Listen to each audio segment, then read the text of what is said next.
原以为白所成就是反电诈的大鱼，没想到还有更大的鱼。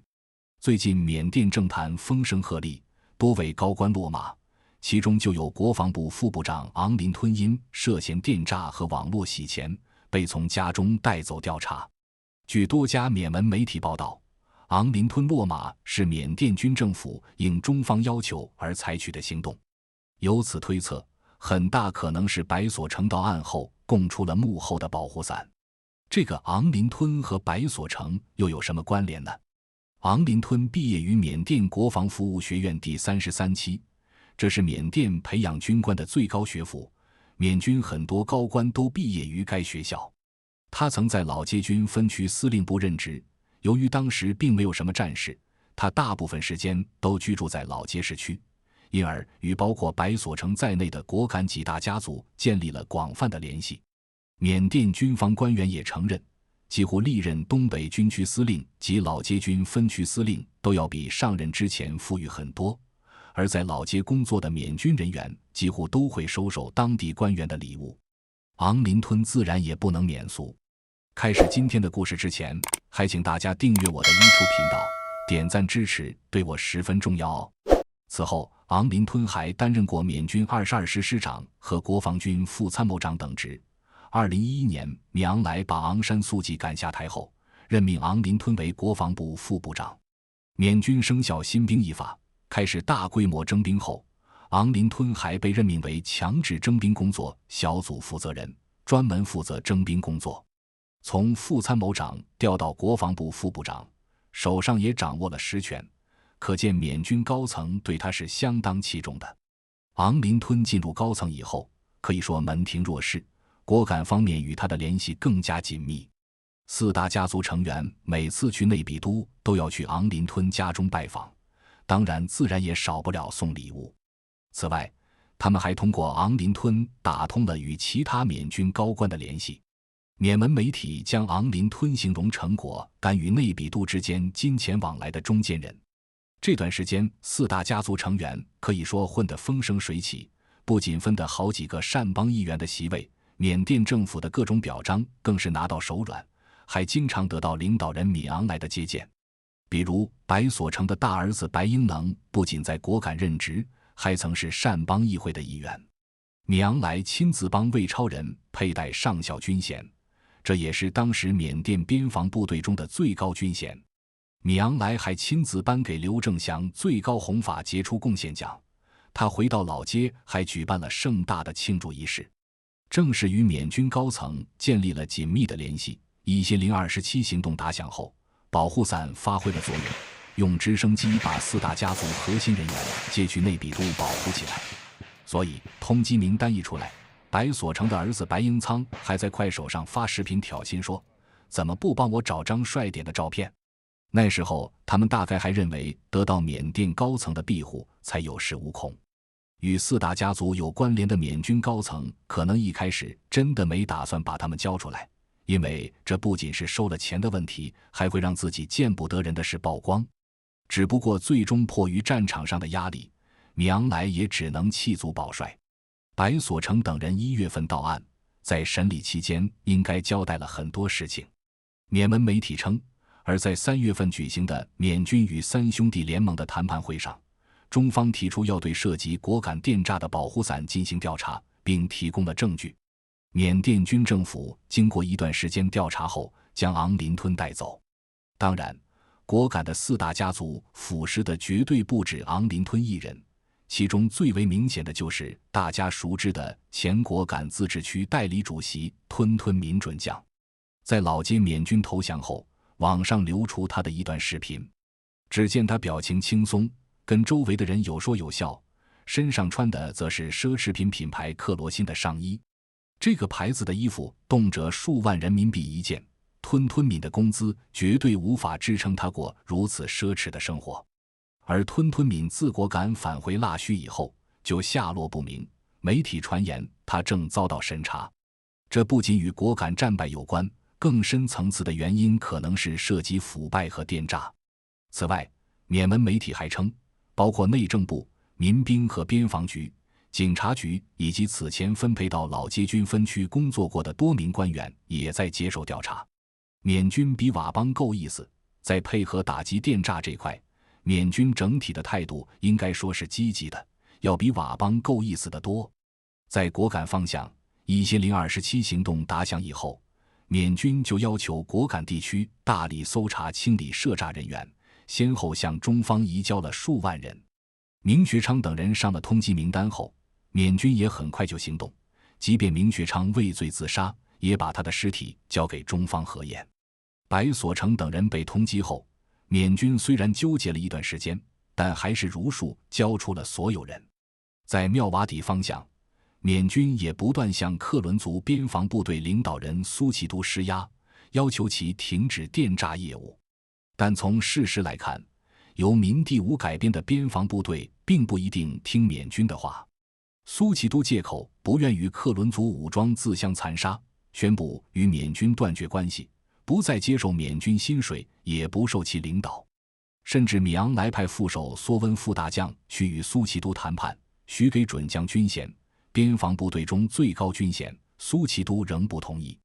目前，苏奇都已经把自己的边防军改编成克伦国民军，彻底与缅军划清界限了。也就是说，妙瓦底的电诈园区根本不在缅军手中，以目前缅甸的局势，缅军想配合也毫无办法。在缅北方向，木姐，这里也是重要的边境贸易口岸，当然也是鱼蛇混杂的地方，光民团就有10多个。民团是缅甸一个很奇葩的组织，相当于地主武装，在缅甸只要你能跟军方拉上关系，又肯出钱，就能组织民团。大名鼎鼎的昆沙和罗兴汉都是从民团一步一步干起来的。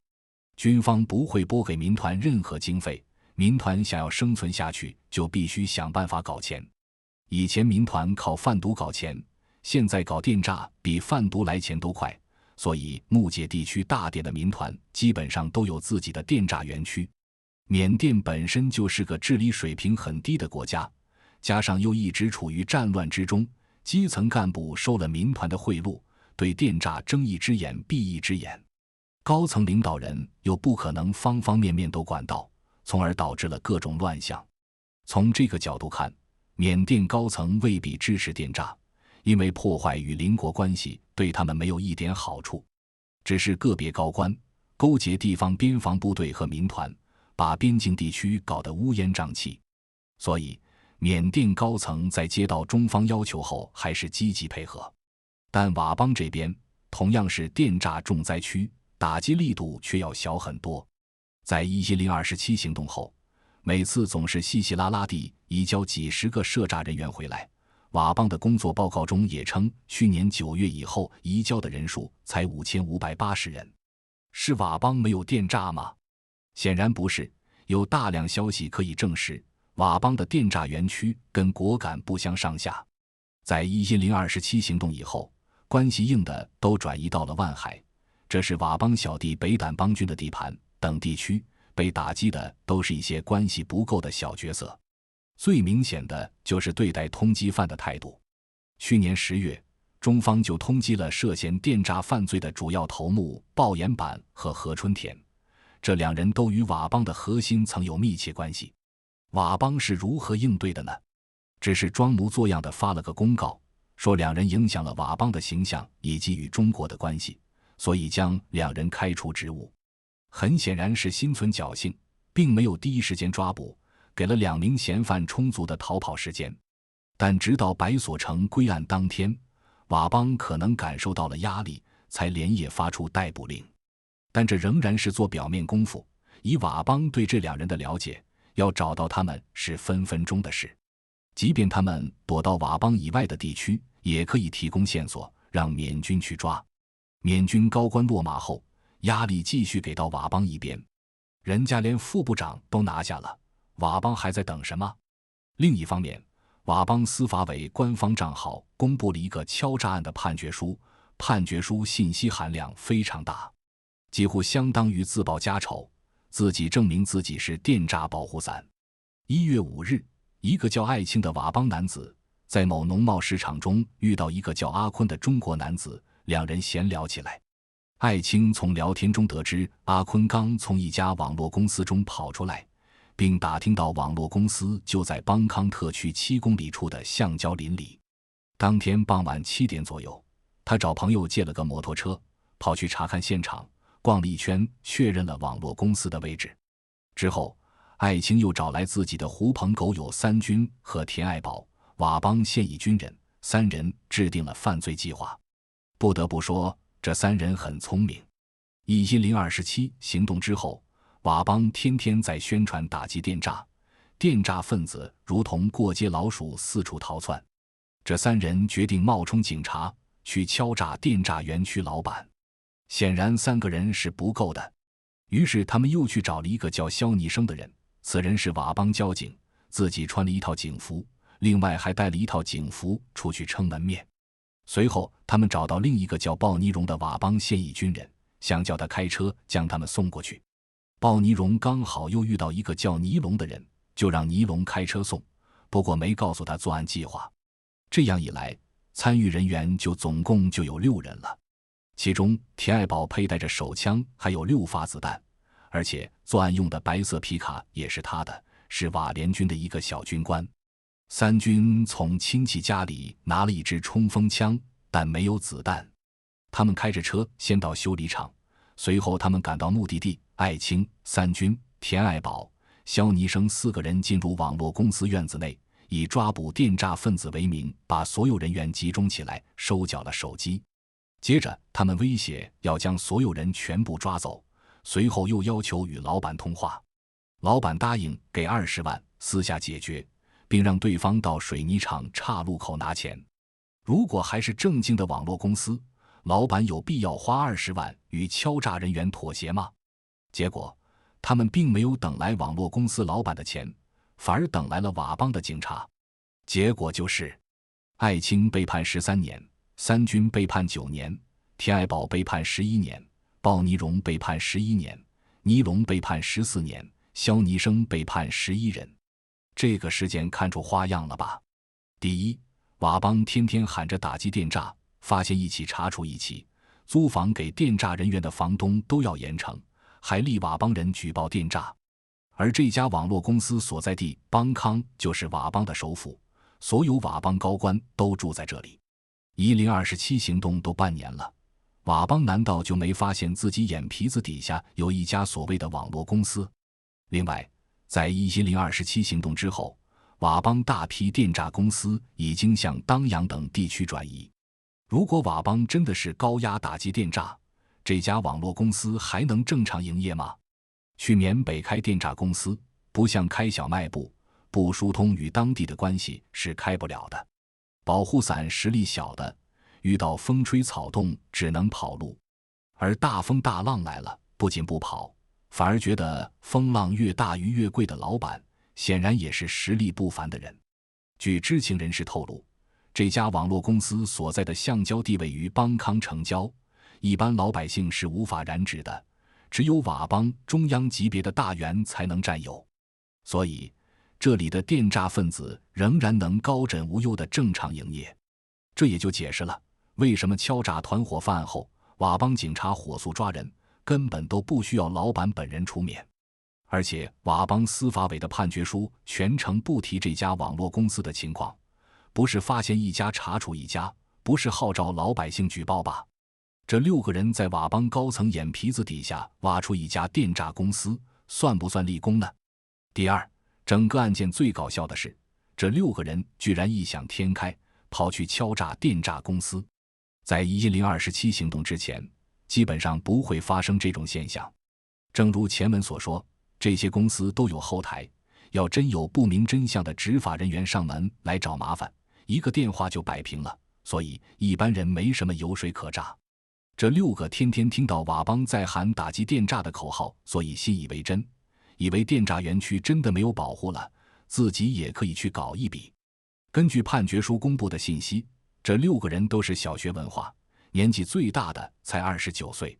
里面虽然有2个军人，一个警察，每个月薪水都是很低的，但是你要是当上个不大不小的干部，那就是开豪车住豪宅，生财有道了。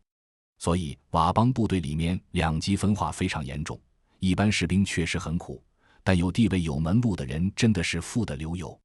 那些大头兵看了自己的领导的生活，能不羡慕吗？能没有想法吗？